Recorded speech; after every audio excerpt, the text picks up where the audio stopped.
زمانی که شما دعوت میکنین به اسلام، حالا همون زمانی که جانب مقابل صدای شما را میشنوه و از کلمات را که شما استفاده میکنین و حالا میخواین که تشویق بکنین یک کسی را که مسلمان نیست و بیای به طرف اسلام، همون لحظه که همین صحبت ها را میکنین چقدر احساس خوب می داشته باشین؟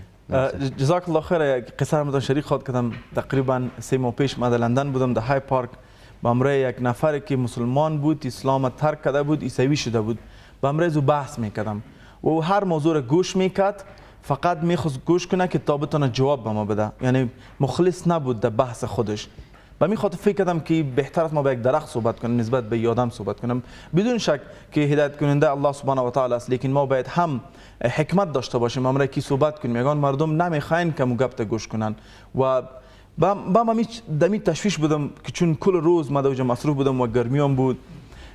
ما گفتم یا الله اقلا یک کسی رو خو امروز از ادرس ما هدایت بده، به خاطر که ما دیگه کل روز آمدیم و هیچ نتیجه ندارم. نه نتیجه نیست کسی شهادت کلمه بگو باز نتیجه است، همین هر ورق که به مردم میدیم نتیجه است. سبحان الله دختر بود، چندین دخترها بودن و لباسشون بسیار لوچ بود. ما گفتم اونا لوچ هستن، باز ما گفتم بچین، چون در وقت مکه هم مردم در یک تجلیل داشتن که لوچ میگشتن و مسئله که لباسشان درست نبوده، لیکن بازم به اونا کسی رد نکرده بود.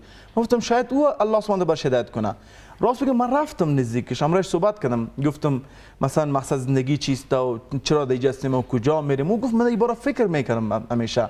این سوالاشون جواب کردم، سبحان الله عمو دختر مسلمان شد و چیزی بسیار جالب بود.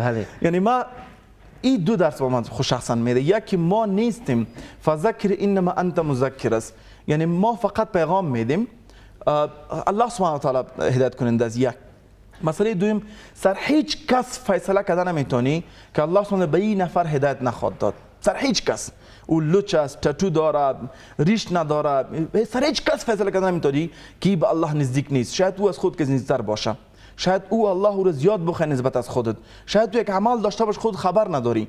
یعنی صرف چهره که بیرون است یا لباس و یا چیز دیگه باید ما سر مردم فیصله نکنیم. همیشه بریم چیزی که خدا به ما هدایت کرده، همون پیغام به طریقه درست باشان پیش کنیم و همین وظیفه ماست. او قبول میکنه، رد میکنه و کار خودشونه.